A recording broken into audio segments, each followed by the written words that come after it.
ഈശോ മിശിഹായ്ക്ക് സ്തുതിയായിരിക്കട്ടെ. ഒരു ക്രിസ്മസ് കൂടി നമ്മുടെ ജീവിതത്തെ സ്പർശിക്കുകയാണ്. സ്നേഹം നിറഞ്ഞ നിങ്ങൾക്കെല്ലാവർക്കും ഈ വലിയ തിരുനാളിൻ്റെ ആശംസകൾ ഏറ്റവും സ്നേഹത്തോടെ നേരുന്നു. ഈശോ ജനിച്ച സമയം ദൂതന്മാർ ആട്ടിടയന്മാരോട് ഇപ്രകാരം പറഞ്ഞു: ഇതാ സകല ജനത്തിനു വേണ്ടിയുള്ള സന്തോഷത്തിൻ്റെ സദ്വാർത്ത.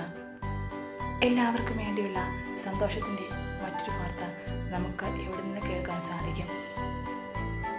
ക്രിസ്മസ് രാവിൽ മാലാഖമാർ ഇപ്രകാരം പാടി: അത്യുന്നതങ്ങളിൽ ദൈവത്തിന് മഹത്വം, ഭൂമിയിൽ ദൈവകൃപ ലഭിച്ചവർക്ക് സമാധാനം.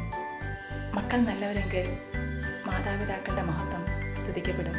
അതെ, ദൈവത്തിൻ്റെ മഹത്വം പ്രകീർത്തിക്കപ്പെടുക മക്കളായ നാം ഓരോരുത്തരും സന്മനസ്സോടെ, സമാധാനത്തോടെ, കൃപയുടെ നിറവോടെ ജീവിതം നയിക്കുമ്പോഴാണ്.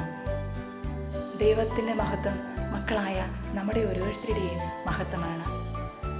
പാപം മൂലം മണ്ണോളം താഴ്ന്നിറങ്ങിയ നമ്മളെ ഓരോരുത്തരെയും വിണ്ണോളം ഉയർത്തുവാനായി മനുഷ്യനായി ഭൂമിയിൽ അവതരിച്ച ഈശോ, ഇത്രയധികം നമ്മെ സ്നേഹിച്ച ഈശോയ്ക്ക് നമ്മുടെ ഹൃദയം നമുക്ക് സമർപ്പിക്കാം. പ്രാർത്ഥന.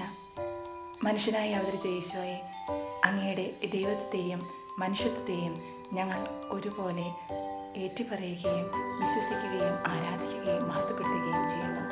ആമേൻ. വചനം: ഇതാ നിങ്ങൾക്കായി ഒരു രക്ഷകൻ മിശിഹ ഇന്ന് ജനിച്ചിരിക്കുന്നു. ലൂക്ക 2:11.